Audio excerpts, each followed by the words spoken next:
por esta mañana preciosa, Señor, llena de tu amor. Gracias por permitirnos estar delante de ti. Gracias por habernos salvado y redimido.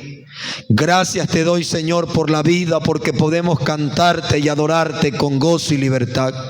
Señor, en esta hora vamos a escuchar tu palabra. Habla a nuestros corazones, redarguye, convence, Espíritu Santo. Que esta palabra cabe en lo más profundo del corazón. Alienta, anima a tu pueblo e instanos a seguir adelante. Todo esto te lo pido, mi Dios, en el nombre poderoso de Jesús. Amén, amén y amén. Tome su asiento dando gloria a Dios. Cristo vive para siempre. Santo es el Señor. Quiero predicar en esta mañana bajo el tema de la desesperación a la libertad. ¿Cuál es el tema de esta mañana? De la desesperación a la libertad. Este Salmo 40 es un poema de alabanza y me encanta cantarlo, y muchas veces lo hemos entonado, ¿verdad? Pacientemente esperé en Jehová y se inclinó a mí. Y lo cantamos a todo pulmón. Y no lo cantamos por cantar, sino que este salmo se ha hecho una realidad en nosotros. Y David es el que escribe este salmo y habla sobre las maravillas de Dios, sus obras, y cómo Dios respondió a sus oraciones. Y no solamente respondió, sino que lo ayudó. David menciona su esperanza en el Señor y su disposición a esperar con paciencia el cumplimiento de su voluntad. En este salmo David declara que pacientemente esperó en Dios y que el Señor escuchó su clamor y lo sacó de una situación difícil y lo salvó. No es posible decir con exactitud en qué situación abrumadora se encontraba David, pero lo que sí deja claro este salmo es que cuando él clamó, Dios le oyó.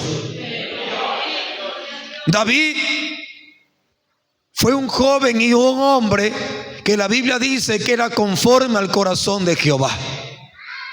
David desde muy joven su confianza la puso en Dios. Desde el momento cuando vemos esa hazaña maravillosa que David derrota a Goliat, y no fue la piedra, ni tampoco fue la onda, ni tampoco fue David, fue la mano de Dios. Pero David puso su confianza en Dios. Cuando vemos que David ve a ese gigante desafiar al ejército de Israel, y David dice con toda confianza: ¿y quién es este incircunciso que se atreve a desafiar a los escuadrones del Dios viviente? Cuando nadie quería pelear contra el gigante Goliat, David tenía confianza en Dios y David dijo: yo voy a pelear, yo salgo a pelear. Lo minimizaron, lo tuvieron en poco porque era un muchacho, pero David sabía que no iba a pelear con sus fuerzas, sino que Dios estaba con él y Dios iba a darle la victoria. Entonces vemos a un David que desde muy muchacho, con una tremenda confianza absoluta en Dios, de que Dios, hermano, llega a tiempo, y no solamente llega a tiempo, sino que Dios es propicio para socorrernos en medio de cualquier situación difícil que nos encontremos. Los años pasan y vemos a David siempre confiando en Dios. Este salmo no se puede decir con exactitud en qué momento difícil se encontraba David. Algunos dicen que David se encontraba, hermano, aprisionado porque tenía muchos enemigos que lo querían matar, que querían, hermano, exterminar a David. E incluso gente, hermano, muy íntima que él conocía, quería, hermano, matar a David. No se sabe en qué momento, Pero sí nos dice la Biblia que David se encontraba en una situación difícil, así como muchos de nosotros, porque somos hijos de Dios, somos hombres y mujeres que confiamos en Dios, que hemos creído que Dios está con nosotros. ¿Cuántos dicen amén? Hemos creído que Dios está con nosotros.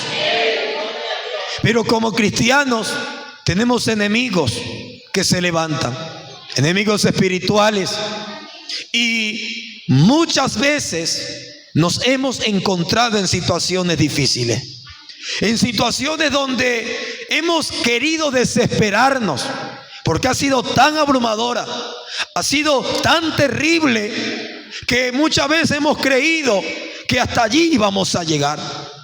Pero en esos momentos hemos encontrado en Dios misericordia, refugio, roca eterna, que hermano, Dios nos ha sacado, nos ha librado. Pero no han sido por nuestra fuerza, no han sido por nuestra capacidad, ni por nuestro intelecto, ni tampoco ha sido la ayuda humana. En cada momento difícil que nos hemos encontrado, hemos visto la mano de Dios obrar a nuestro favor. Pero hemos tenido que confiar en Dios, hemos tenido que depender de Dios, hemos tenido que despojarnos, humillarnos y decirle: Señor, ¿a quién tengo yo en los cielos sino a ti? David dice: pacientemente esperé a Jehová. Primero nos habla de la paciencia, ese fruto del Espíritu Santo que en muchos de nosotros falta por desarrollarse. Falta por desarrollarse. Porque por experiencia muchas veces somos impacientes. No nos gusta esperar. Queremos las cosas así. Queremos las cosas ya. Y a veces le oramos a Dios y le decimos: ahora, Señor, pero ahora, Dios mío, ahora, en el nombre de Jesús, ahora. Pero el Señor dice: ya va. Yo sé que lo quieres ahora, pero espera un poco más. Hay cosas que queremos que Dios obre ya, que Él haga, porque creemos que Él tiene el poder para hacerlo. Que Dios con un charquido de dedo dijo: hágase, y se hace. Que Él tiene el poder para sanarte inmediatamente. Él tiene el poder para traer a tu esposo inmediatamente. Él tiene el poder, hermano, para resucitar muertos. Dios tiene el poder. Y oramos y confiamos en eso y clamamos y le buscamos y nos humillamos, porque hemos creído que para Dios no hay nada imposible, que para Dios no hay nada difícil, y que si clamamos a Dios, hermano, Él nos oye. Pero Dios quiere probar muchas veces nuestra paciencia. Y la paciencia no se desarrolla de la noche a la mañana. La paciencia se desarrolla con el tiempo. Se desarrolla con el tiempo. Pero para aquella paciencia primero tiene que haber proceso, tiene que haber prueba, tiene que haber momentos difíciles. Porque son esos momentos difíciles, hermano, que hacen que nuestra paciencia florezca. Amén. Son los momentos difíciles. Es lidiar con tu esposo inconverso. Es lidiar con tus hijos que no quieren nada con Dios. Es lidiar con tu jefe que odia el evangelio. Es lidiar con tu familia que no quiere saber nada de Dios. Y Dios te ha puesto allí, y tú quieres ver la obra, y les predicas y quieres que ya se convierta. Y a veces te desesperas porque no ves lo que tú quieres ver. Pero Dios dice: paciencia. Hermano, Dios es un Dios que forja y forma nuestra paciencia. En estos años que he tenido de ministerio, Dios, hermano, hay algo que me ha estado enseñando y que aún lo sigo aprendiendo. Es la paciencia. Porque queremos que las cosas ya. Queremos hacer algo ya. Pero en la paciencia, hermano, Dios forja nuestra oración, forma nuestra humillación, porque Él quiere que dependamos de Él. Él tiene el poder para darnos las cosas así, rápido. Pero la paciencia nos lleva a buscar a Dios, a clamar a Dios, a pedirle a Dios, a esperar en su voluntad, no en la mía. Y eso tenemos que entender, que se haga tu voluntad así como en el cielo y en la tierra, no la mía. Tenemos que saber que la voluntad de Dios es buena, es perfecta y es agradable. Que a Dios no se le escapa nada, que Dios nunca llega tarde, ni tampoco llega anticipado. Dios llega en el tiempo que tiene que llegar. Dios hace las cosas en el tiempo que tiene que hacerlas. Dios mueve su mano en el tiempo que tiene que mover las manos. Es cuando Él quiere. ¿Y qué quiere Dios de nosotros? Que aprendamos a esperar con paciencia su voluntad. Que aprendamos a esperar con paciencia su voluntad. ¿Estás orando por algo? Espera con paciencia. ¿Estás pidiendo a Dios algo? Espéralo con paciencia. Pastor, pero si va a llegar. Te lo digo en el nombre de Jesús, la respuesta va a llegar. Pero pastor, Dios sí lo va a hacer. Te lo digo en el nombre de Jesús, Dios sí lo va a hacer. Pastor, ¿cuándo? No lo sé. Esperemos su voluntad. Yo puedo decirte, bueno, podrá pasar un año, pero Dios dice en una semana. No lo sé, pero Dios quiere enseñarnos a que esperemos en su voluntad con paciencia. Acompáñenme al libro de Santiago, porque Santiago nos habla un poco de la paciencia, la que nos hace falta mucho de nosotros, ¿verdad? Gloria a Dios para siempre.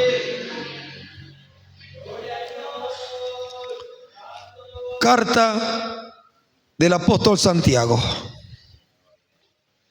¿Lo tiene?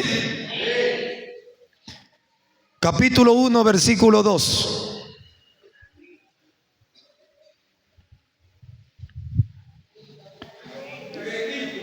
¿Lo encontró?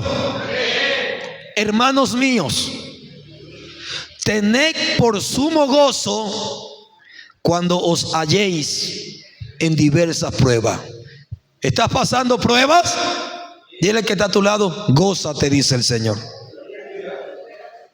Gózate cuando estés en diversas pruebas.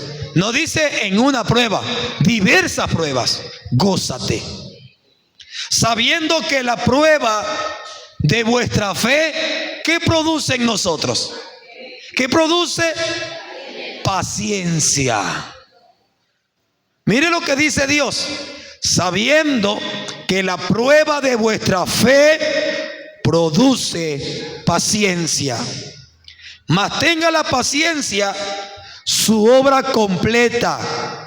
¿Para qué? Para que seáis perfectos y cabales, sin que os falte cosa alguna. Porque para tener paciencia hay que tener fe. Porque ¿cómo tú vas a esperar algo pacientemente si no tienes fe? Pero la fe es probada, la fe es procesada, la fe es pasada por diversas pruebas. Pero si hay fe, hermano, esa fe te llevará a la paciencia. Porque tú dices, esperé con fe, creyendo, no dudé nada. Yo sabía que Dios lo iba a hacer. Me costó, lloré, pasó un tiempo, pero aquí está el fruto, la paciencia, la respuesta de Dios. Y Santiago mismo nos da un ejemplo de la paciencia. Mire que dice Santiago, el capítulo 5, verso 7. Santiago 5, verso 7. ¿Lo encontró? Tiene como título: sed pacientes y orad. Por tanto, hermanos, ¿qué dice? Tened paciencia. ¿Hasta cuándo? ¿Hasta cuándo? Hasta la venida del Señor. Mirad cómo el labrador espera el precioso fruto de la tierra, aguardando con paciencia hasta que reciba la lluvia temprana y la tardía. Mire, Santiago nos da un ejemplo. El labrador, el que cultiva, el que trabaja la tierra, el campesino, con esfuerzo ara la tierra y trabaja y siembra con paciencia, esperando recibir ¿de qué? El fruto de su esfuerzo, de su trabajo, de lo que ha sembrado. Puso la semilla con esfuerzo, primero labró la tierra, la trabajó, primero hizo un desmonte y hermano, y sembró la semilla. El fruto no lo va a recibir mañana. El fruto no lo va a recibir en 3 días. El fruto lo va a recibir, depende de que sembró. Si sembró un hijito de plátano, aproximadamente 9 meses, 10 meses, hermano, podrá estar cosechando verde, plátano. Pero cada semilla, cada fruto, hermano, es diferente. Y depende, hay siembras de ciclo corto. Hay siembras de ciclo corto. Como el cilantro que en un mes y 5 días, hermano, está ya. El maíz, ciclo corto en el tiempo del invierno, como el maní. Pero nada es de la noche a la mañana. Entienda, nada es de la noche a la mañana. El labrador con paciencia labra la tierra, trabaja la tierra con esperanza y paciencia recibir su fruto. ¿Y sabe qué hace? Espera la lluvia temprana y también espera la lluvia tardía. Por ejemplo, he visto esto en mi abuelo. Veía cuando él sembraba maíz y le metía también maní. Y esa es siembra en el invierno exactamente. Entonces él calculaba y él decía, bueno, en diciembre comienza a lloviznar. Esa es la lluvia temprana. Entonces ya daba aviso y ese era el momento para sembrar. Pero también tenían que esperar la lluvia tardía para que, hermano, comenzara, gloria al Señor, a espigar y comenzar, hermano, al fin de que diera el fruto. Pero todo era un proceso y él lo sabía. Sabía que había que esperar y no podía desesperarse. Tendría que esperar, hermano, la voluntad de Dios, de que Dios mandara la lluvia, de que Dios mandara el reguío, porque se necesita agua. Y en el campo por allá donde vivo, hermano, solo se siembra en el invierno, esperando el invierno. Y esperan en la voluntad de Dios, hermano, que el invierno no sea demasiado fuerte, ni tampoco sea demasiado débil, hermano, porque necesitan el fruto.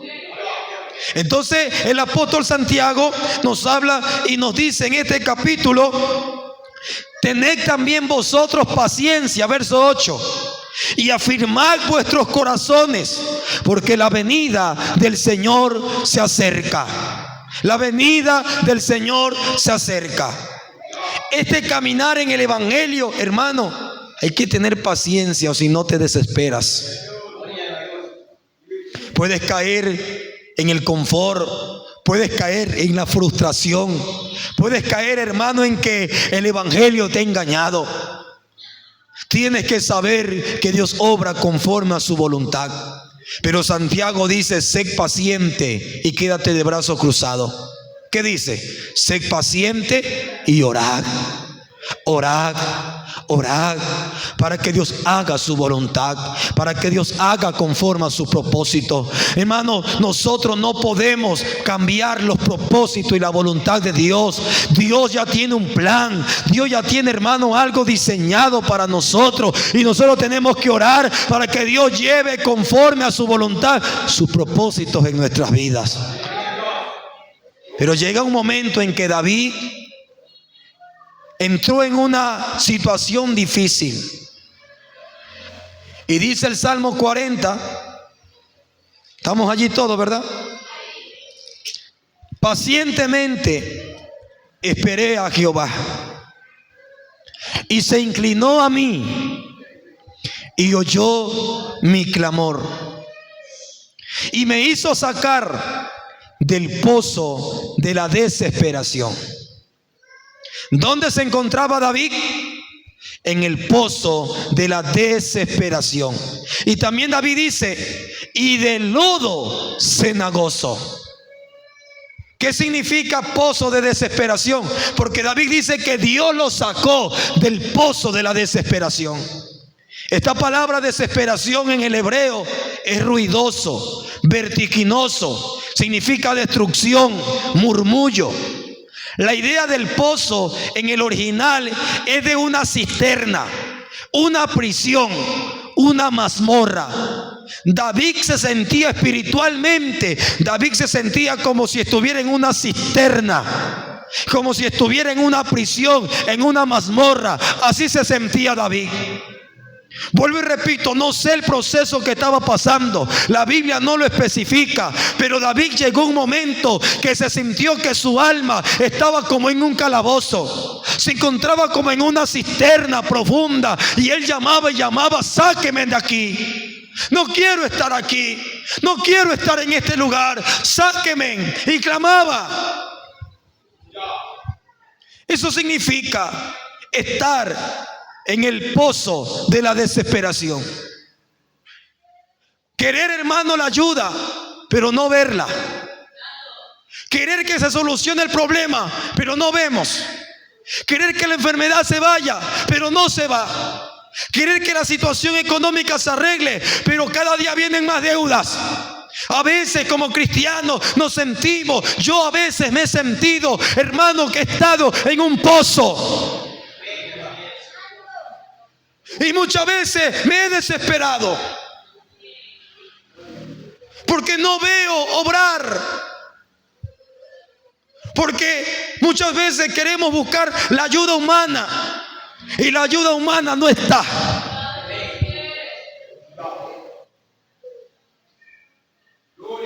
David se sentía así, desesperado por la situación abrumadora en la que él estaba. Pero también dice que David se sentía como que si estuviera en lodo cenagoso. No solamente estaba en un pozo, sino que él sentía como que estuviera en lodo cenagoso. El lodo cenagoso significa, hermano, o representa como que si estuviera en un pantano, como que si estuviera en arena movediza. ¿Qué pasa si alguien está en un pantano? Se hunde. ¿Qué pasa si alguien está en arena movediza? Se hunde. David se sentía así. Se sentía en un pozo, desesperado. Y también sentía, hermano, que el pantano, que el lodo cenagoso se lo hundía. Y decir: hasta aquí llegó, hasta aquí quedó, hasta aquí fue. Pero en esos momentos David comienza a invocar el nombre de Dios. En ese momento David comienza a invocar el nombre del Señor. Cristo vive para siempre. ¿Cómo se sentía David? Mire lo que dice el verso 12. Porque me han rodeado males sin número. Me han alcanzado mis maldades y no puedo levantar la vista. Se han aumentado más que los cabellos de mi cabeza y mi corazón me falla. Así se sentía David. David decía: me han rodeado males sin número. Es decir, era una situación terrible. Ahora quiero presentarle 3 clases de personas y su reacción cuando se encuentran en el pozo de la desesperación. Primero quiero hablarle del hombre sin Dios. Porque el hombre sin Dios vive en un pozo de desesperación y vive en lodo cenagoso. ¿Cómo es la actitud? ¿Cómo es la reacción? ¿Cómo reacciona el hombre sin Dios? En el mundo, escuche bien, en el mundo una de cada 100 muertes es consecuencia del suicidio. 1 de cada 100 muertes es por consecuencia del suicidio. Y cada año se suicidan cerca de 700,000 personas, constituyéndose esta como la 4ª causa de la muerte. Vuelvo y repito, 1 de cada 100 personas se quita la vida. Ya sea toma veneno, se dispara, se corta las venas, se ahorca. 1 de cada 100 personas. 700,000 personas mueren al año porque se quitan la vida. Aquí en Ecuador, más de 1,000 personas mueren al año por suicidios. Y se calcula que por cada suicidio registrado hubo cerca de 20 intentos. Porque muchas veces no todos tienen la mala suerte. Porque algunos quieren suicidarse, pero no logran quitarse la vida. Y se cree que detrás de un suicidio, 20 intentos ya han habido fracasados. Las causas de los suicidios son problemas en el matrimonio, infidelidades, problemas con las drogas, problemas con el alcohol, deudas y depresión. Del que no me quieren, del que nadie me quiere, de que soy el hijo bastardo, de que nadie me ama. Y comienzan un punto, hermano, de aislarse. ¿Por qué cree que en un tiempo, hermano, estuvo de moda ¿cómo puedo llamar? Una banda o un grupo que se levantara. Yo estaba en el colegio y, hermano, y eso estaba de moda. Los emo. ¿Alguna vez escucharon de los emo? Bueno, los más jóvenes sí. Disculpando nomás, ¿verdad? Los emo. ¿Sí? En un grupo, hermano, de jóvenes que tenían sumamente problemas de depresión. ¿Y cuál era sus características? Pelo largo, se pintaban los labios de negro, andaban vestidos de negro, el pelito se lo ponían así como por acá así. Otra característica que tenían es que había un problema, papá y mamá peleaban, así eran. Y yo tenía amigos así, amigas del curso así, y llegaban así con su peinadito y le veía la mano, puras cortadas en las piernas. Muchos de ellos llegaron, hermano, al punto del suicidio. Y tuve compañeros de colegio que se terminaron matando, quitando la vida. Claro está que detrás de todo esto, ¿quién está? El diablo, que el Señor lo reprenda. El causante, el que te diga no sirves para nada. La mayoría de estos hombres, de estos chicos, hermanos, venían de hogares disfuncionales. Venían, hermanos, de problemas. Y de 10 emo, el 8%, hermano, consumían drogas. Era una vida de tristeza. Su música eran tristezas. Era una vida de melancolía. Ahora ya ese grupo como que ha desaparecido, pero hay otro por ahí. Porque eso como que va innovando. Entonces, es una realidad. El hombre que no tiene a Dios y se encuentra desesperado, con problemas, no sabe qué hacer. Hermano, literalmente el lodo cenagoso se lo traga vivo. Por eso que muchos han llegado a las malas decisiones de quitarse la vida. Han habido femicidios, de que el hombre, hermano, ha matado a su esposa. ¿Cuántos casos no encontramos, hermanos, tristes, lamentables? Porque mucha gente se encuentra en el pozo de la desesperación y creen que no hay esperanza, creen que no hay solución. Buscan por allá ayuda, van al psicólogo, van al psiquiatra, buscan centros de rehabilitación, buscan ayuda humana, hermano, y nada, no pueden. Y llega un momento que dicen: mi vida no sirve para nada, no sirvo para nada. Me va mal, soy un fracasado, no puedo alzar, perdí mi matrimonio, mi mujer se me llevó a los hijos. ¿Y cuántos hermanos han tomado la terrible decisión de colgar una soga y ahorcarse? ¿Usted conoció a alguien, amigo muy cercano suyo, que tomó una mala decisión de quitarse la vida? Yo sí. Yo recuerdo que era un adolescente y yo tenía un vecino y siempre pasaba por ahí, por la casa, y saludaba.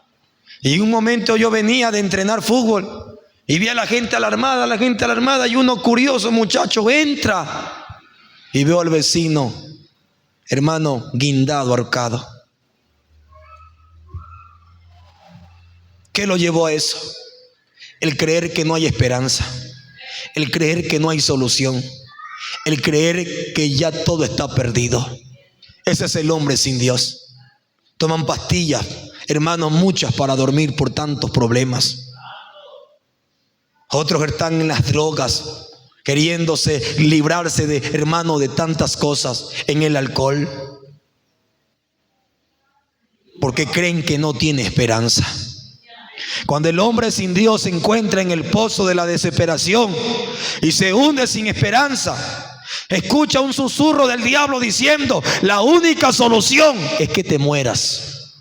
San Juan 10:10. El ladrón no vino sino para matar, para robar y destruir. Porque el diablo dice: no hay solución, no hay esperanza, está acabado, ya muérete, ya mátate. Pero para eso vino Jesús, para deshacer las obras del diablo. Para eso vino el Hijo de Dios, para dar vida y vida en abundancia. Ese es el hombre sin Dios.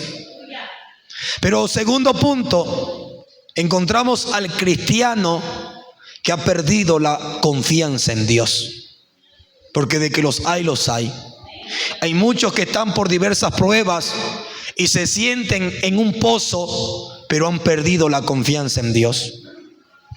Cuando la prueba viene como avalancha y la necesidad, la escasez, la enfermedad cae en el pozo de la desesperación, y en esa condición su confianza en Dios mengua y siente que todo es en vano, que Dios no está, que parece que todo está perdido.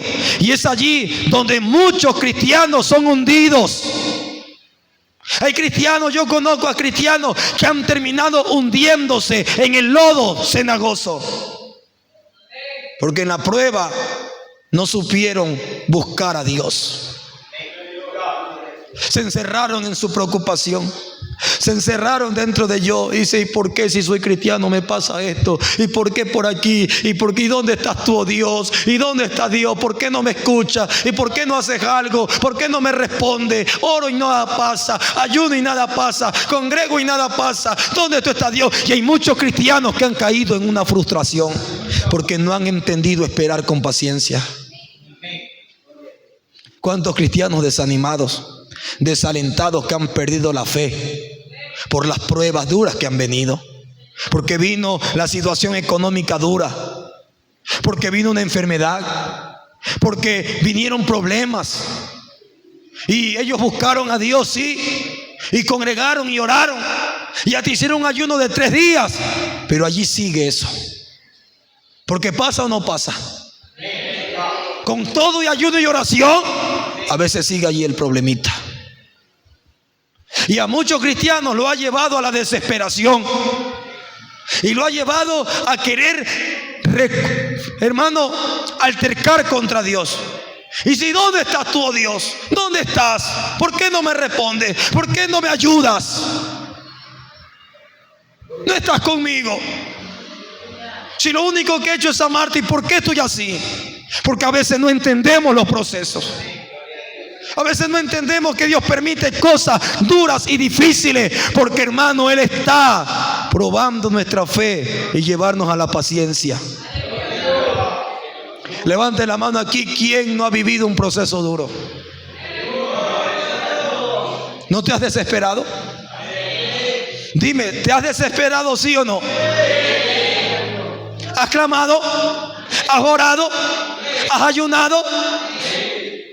Y tú has visto que aún sigue, que no se va. Y bueno, y tú dices, ¿pero qué pasa? Y viene el diablo. Por gusto oras. Dios no está contigo. Por gusto ayunas. Eso es mentira. ¿Cuántos cristianos han caído en el pozo de la desesperación? ¿Y sabe qué ha pasado? El lodo cenagoso los ha hundido. En otras palabras, el mundo se los llevó. Hay cristianos que ahora son ateos. Hay cristianos que ahora no creen en nada. Son mundanos. Y le echan la culpa a Dios y le dicen, porque Dios no me ayudó. Hay algunos que le ponen hasta fecha a Dios.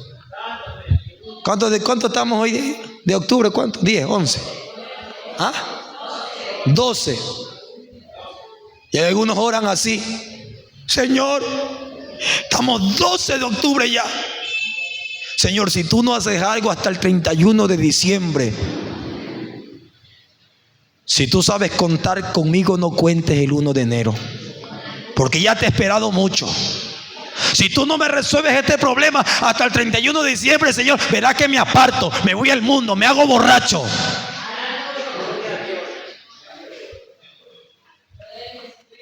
Y Dios diciéndole, bueno, si tú quieres eso, vete. Pero aquí se hace mi voluntad. Aquí se hace lo que yo digo. Tú no puedes obligar a Dios. Nosotros nos humillamos, le lloramos, le clamamos, pero de Dios es el hacer lo que Él quiere hacer. Nos duele y a veces nos frustramos y a veces decimos, Señor, pero Dios quiere que confíes. Dios quiere que sigas, que avances, que clames. De algo sí estoy seguro, que tarde o temprano la respuesta vendrá y Dios te sacará, y Dios, hermano, borrará, y Dios, hermano, se llevará ese dolor, Dios se llevará ese proceso y te dará la victoria. Pero tú no puedes ponerle fecha a Dios. No puedes estar de tú a tú con Dios y decirle, Señor, si tú no lo haces, verás que me aparto. Eso no es confiar en Dios. Le pongo el ejemplo de José, vendido por sus hermanos, llevado a Egipto, comprado por Potifar, y estando allá muchos años, lejos de papá, lejos de sus hermanos, de su familia. No entendía lo que pasaba. Llega un momento en que a José lo acusan de violación y lo meten a una cárcel. Y estando en la cárcel está, hermano, allí. Pero vemos a José que nunca blasfemó contra Dios, nunca se fue a Egipto, nunca hizo algo malo. Porque sea lo que estaba pasando, José confiaba en Dios, que los que aman a Dios, todas las cosas nos ayudan para bien. José es un claro ejemplo de la paciencia. ¿Cuántos años no estuvo en Egipto? Pasó procesos duros. Pero ¿a dónde Dios lo llevó? A su propósito. Mire, a veces no entendemos, pero Dios fue el quien permitió que sus hermanos le tuvieran coraje. Dios fue el que permitió que no lo dejaran en un pozo, sino que Dios fue el que permitió, escuche bien, Dios fue el que permitió que uno se le ocurriera la brillante idea de decir, mejor vendámoslos. Dios estuvo allí. No fue el diablo. No fue que el diablo se le metió a los hermanos de José. Dios estuvo allí. Dios permitió que lo vendieran. Dios permitió que un grupo de ismaelitas se lo llevara a Egipto. Dios permitió que en Egipto no lo comprara al otro por allá, sino que lo comprara Potifar, jefe de la guardia de Faraón. Cuando Dios quiere llevar sus propósitos adelante, ¿sabe hasta quién usa? Hasta el diablo sirve para los propósitos de Dios. Y eso no entendemos. Eso no nos cabe. Cuando Dios tiene un propósito, hasta el diablo sirve para sus propósitos. Porque ¿qué usó allí? Allí sí el diablo se le metió a la esposa de Potifar. Y la esposa de Potifar lo sedujo y él se mantuvo fiel a Dios. Y fue acusado de violación y estuvo en la cárcel. Dios estaba allí. En los planes de Dios estaba que José fuera a la cárcel. En los planes de Dios estaba de que el copero y el panadero fueran a la cárcel. ¿Sabe quién le dio los sueños al copero y al panadero? Dios. ¿Quién le dio la interpretación de los sueños del copero y el panadero? Dios a José. José le dijo: cuando estés allá afuera, acuérdate de mí. Se fue el copero, el panadero lo mataron y pasaron muchos años. El copero se olvidó. ¿Sabe quién permitió que el copero se olvidara? Dios. Pero llega un momento en que el faraón tiene sueños. Y pasando los años, el copero se acordó de alguien que interpretó sueños. ¿Sabe quién le hizo acordar? Dios. Dice: ay, yo recuerdo que cuando estuve en la cárcel, oh faraón, allá había un hebreo, un hombre llamado José, y él discernió el sueño tal como está. ¿Cuál era el propósito de José en Egipto? Llevarlo a ser el segundo señor de la tierra, porque iba a venir una sequía terrible al mundo entero. ¿Sabe para qué Dios lo lleva? Para que cuando esté allí, Él mande a llamar a su familia, para que su familia no muera de hambre, sino que coma en Egipto. ¿Y sabe por qué Dios preservó a esa familia, a Jacob? Porque de Abraham, de Isaac y de Jacob iba a venir Jesucristo el Salvador. ¡Aleluya!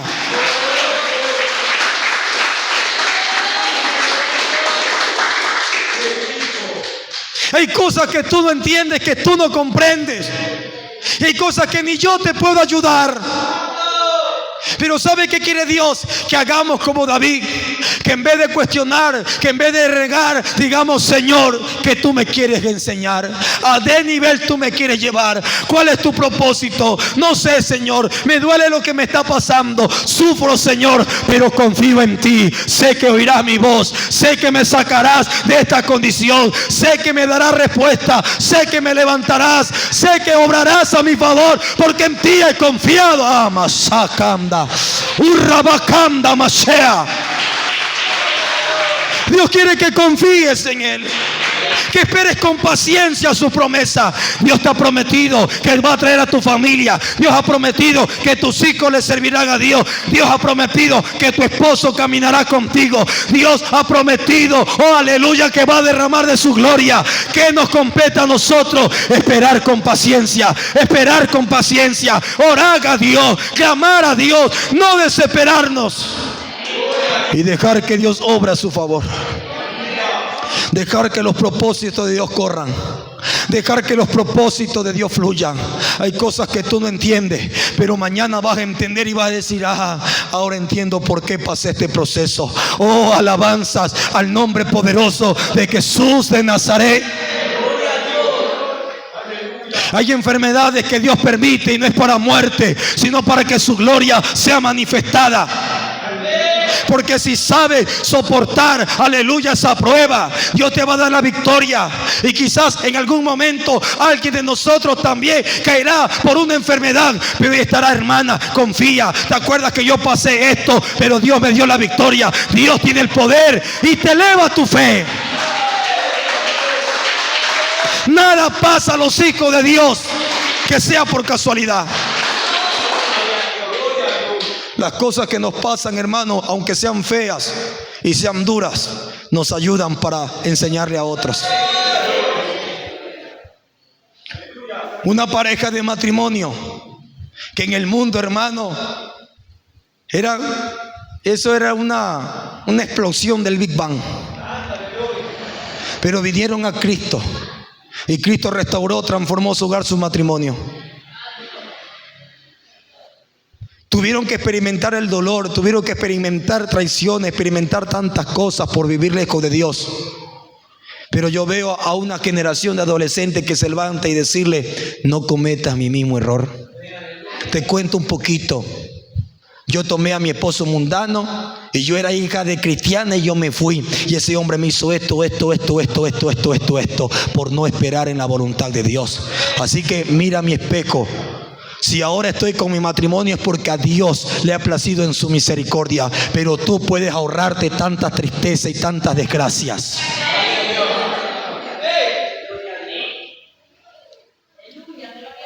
Y si escucha el consejo bien, y si no lo escucha, terminará tropezándose y se acordará. Verdad era lo que dijo la hermana. David dijo: pacientemente esperé a Jehová. Él no dijo: pacientemente voy a esperar al hermano para que me ayude. No, pacientemente esperé a Jehová. Y él se inclinó a mí y oyó mi clamor y me hizo sacar del pozo de la desesperación y del lodo cenado. David estuvo para siempre en ese pozo. ¿Quién nos sacó? ¿Quién te sacará a ti? Puso luego mis pies sobre peña. ¿Sabe qué es una peña? Es decir, estar en el pozo, estar en lo más profundo. Pero estar en la peña, estar en la roca alta. Puso mis pies sobre peña y enderezó mis pasos. Y luego dice: y puso luego en mi boca cántico nuevo. Un cántico de agradecimiento. Como cantaba la hermana Carmen, que yo soy testigo del poder de Dios y de los milagros que Él ha hecho en mí. Éramos ciegos, pero ahora veo la luz divina que Cristo Jesús me dio. Nunca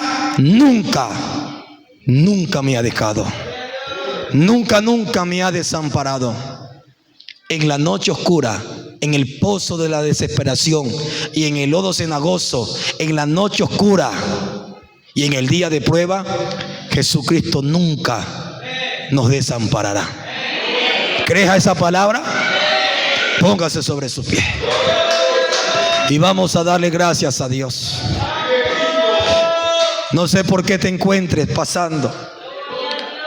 Quizás ahora mismo te encuentras en un pozo y quizás te sientes desesperado.